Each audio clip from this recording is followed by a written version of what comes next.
charlatans and liars. Liars, yeah. Lots of liars up there. Well, and we're going to talk about that with regards to the Supreme Court here soon, too. So when we're dealing with those folks, anything is possible. So technically, they were at recess, but one person wasn't at recess. Yeah, you can leave one guy at the gavel. Right. You can leave one guy at the gavel at all and that's what they did, and that's why Obama's recess appointment was fought in court, because technically they weren't at recess, but they were.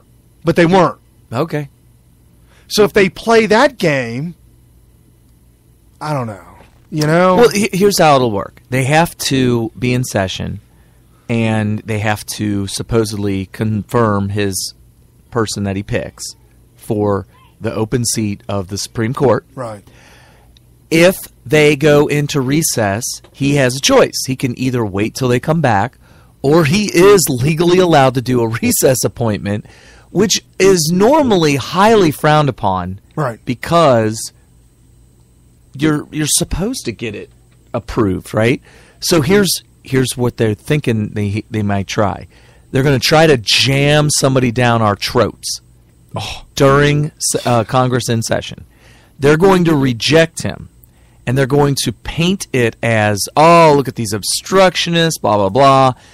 As soon as they go on recess, he'll be able to do a recess appointment and be able to make the argument that, hey, they had a chance to take my person. They didn't take him. I'm justified in making a recess appointment. Y'all can go blank yourselves. I got a phone and a pen. And I just texted my nominee in. I texted my nominee in. I did it right in. I phoned it in. I phoned it in? I literally phoned it in. Yes, smartphoned it in. Oh, my goodness. Well, so, Cruz came out and... Oh, he had some good words. Oh yeah, during the debate, right? Yeah. He came out and made this statement. Oh, okay. Because he also made a statement at the debate. But okay. Go ahead.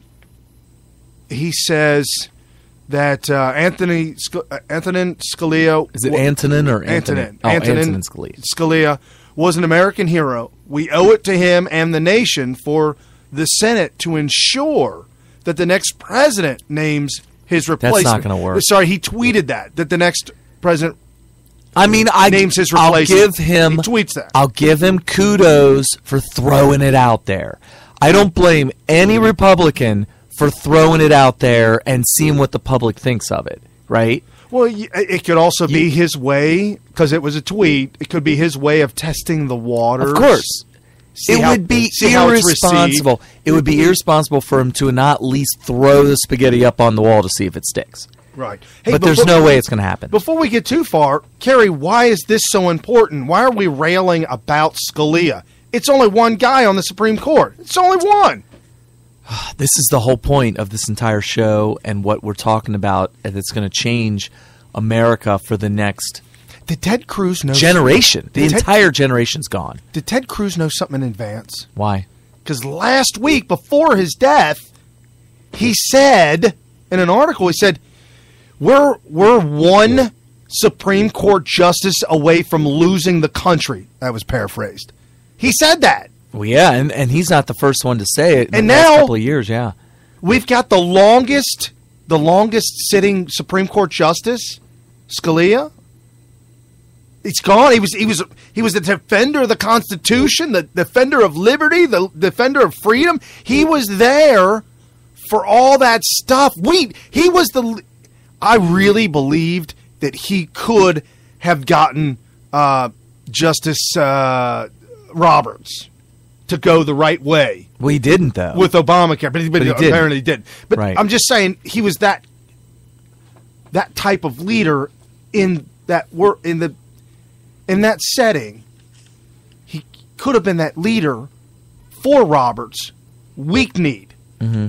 You know, Roberts didn't have to be weak-kneed and fall apart and give Obamacare and give Garage away. Garage. Oh, by the way, for those of you just joining, because we've got thousands of new listeners, welcome to the show. Garage is the Smith Radio term we coined that is a hybrid, if you will, of gay marriage. And the reason we coined it, this is very critical, words have meaning.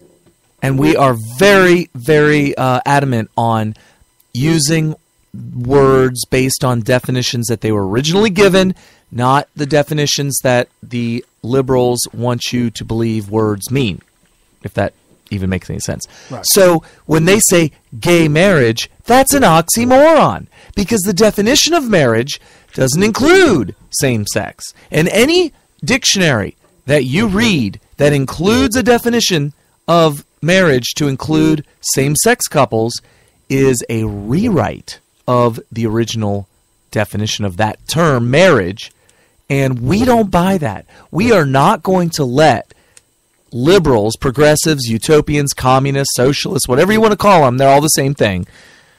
We are not going to let them decide the narrative by just picking and choosing the words that have been written or said by people in the past and redefine it. Right. And picking up the Urban Dictionary and saying, this is the new dictionary. We're throwing out Webster's dictionary. We're going to use the Urban Dictionary now. Webster is pretty much a communist anyway, because he gladly adds to definitions of words. True. So Scalia's opinion on marriage, legalizing same-sex marriage, he says nothing more than fortune cookie justice. The Supreme Court of the United States has descended from the disciplined legal reasoning of John Marshall and Joseph Story to the mythical aphorisms of the fortune cookie. In the same dissent, he also described the majority opinion as being couched in a style that is as pretentious as its content is egotistic. That's interesting. That is interesting.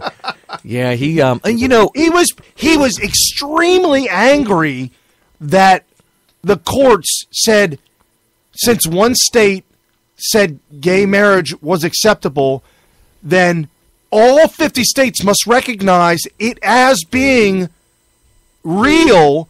And ironically, on a side note, that means that all concealed carry permits are now null and void because one state says you don't need paperwork for it. So that means all in the same reasoning, same rash reasoning. Well, it has to be ruled on by the Supreme Court. That's true, and they'll never pick it up. But anyway, so he railed against the lack of logic for this and said that this was something for Congress to weigh in on. This is something for the elected people, the people's elected representatives to decide, and not for the Supreme Court justices to decide. All right, for those of you watching the broadcast on the whatever this is called, Periscope. Pipeline? No, Periscope.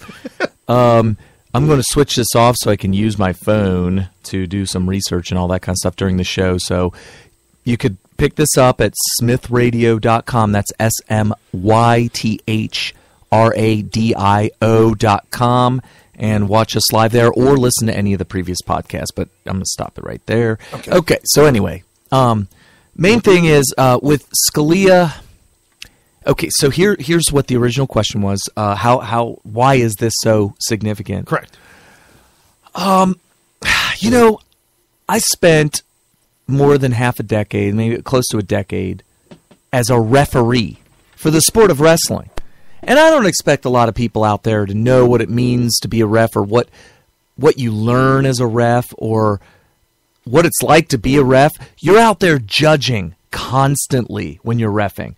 You're judging what happens and how it applies the rules, and then you have to apply the rules to all these different situations. Has a rule been broken? Has the rule been followed? What's the next step for these people to do according to the rules? And you have to know all these rules. And in addition to that, somebody wrote these rules at one point. You have to be able to properly interpret what they meant when they wrote them. Okay?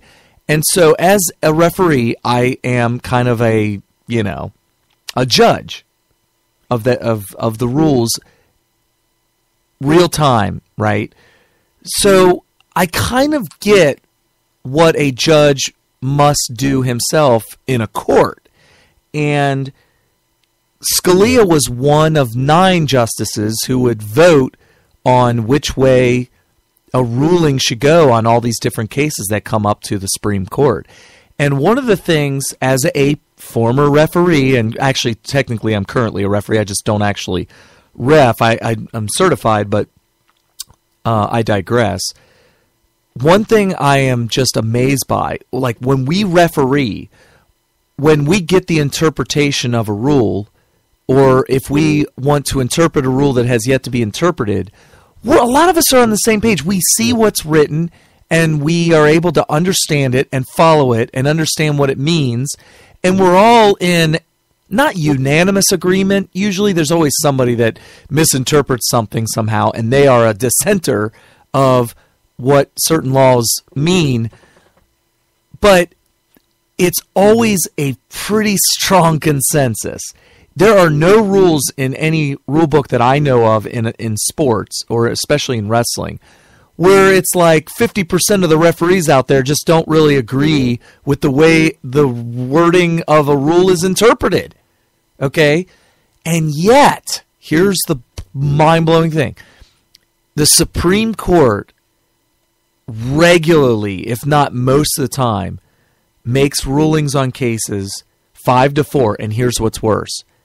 So there's 9 justices. They pretty much vote on it, on each case.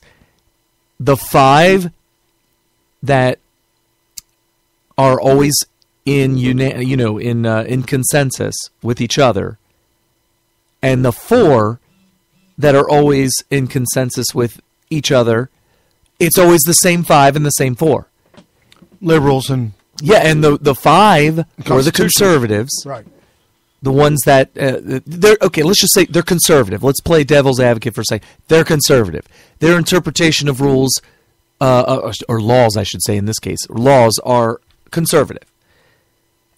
The liberal bloc, the 4 remaining ones, or I should say socialist ones. Did you say liberal bloc? Is that like the East Bloc? Right. Well, it's a block of voters. It's 4 of them. So their interpretation is a more socialist interpretation of the rules. But there's like never any crossover. I should say never. The word never is a little bit strong. Roberts, Kennedy. Sometimes it goes 5-4 the other direction. Cross dressers. They'll dress up in liberal outfits. At sometimes, times. Right. Cross dressers. But here's the thing that's just really disturbing to me. If you look at the actual words of the laws that they're making rulings on, and the dissenters and the ones that go along and their words, it seems like the progressives are always misinterpreting the law, and the 5 conservative ones are always the ones that are just calling it like they see it. They're reading it as they were written. They're not interpreting into it stuff that's not written. They're not adding their own feelings to it, or imagining what the author of these laws might have been thinking, even though they were too stupid to write down what they were thinking. I know what they wrote, but what they really meant was this. That's what the liberal bloc does when they're interpreting these things. And if you don't believe me, start looking up Supreme Court cases that were voted on 5-4, and start reading the dissents, which are the four that are liberal. And you start reading it, and it just blows your mind. So for years and years, everybody's like, gosh, what if something happens to one of these conservative 5 that are pretty much holding the entire Constitution by a thread, by one single vote? One person holds the Constitution at bay. It's like, literally, the Constitution is under siege at all times, in all directions, and it's in this fort. Just imagine, like back in the 1700s, a big fort being under siege, and they're all like, the enemy is just completely surrounding this thing, and the people in the middle are counting on the strength of their walls and the amount of food they have, the amount of water, and they're just holding off, and they hope they can hold off until reinforcements come. And we're always worried about the water running out or the food running out. And with Scalia dying, we have not a single drop of water left. It's gone. In fact, not only is the water gone, but we're all just about, like maybe half of us have already died of dehydration. We're down to half left, and now we have to make the decision whether to surrender or to just die. But either way, the The siege wins. Butch Cassidy and Sundance Kid. Okay. The last scene of the movie. The very last scene.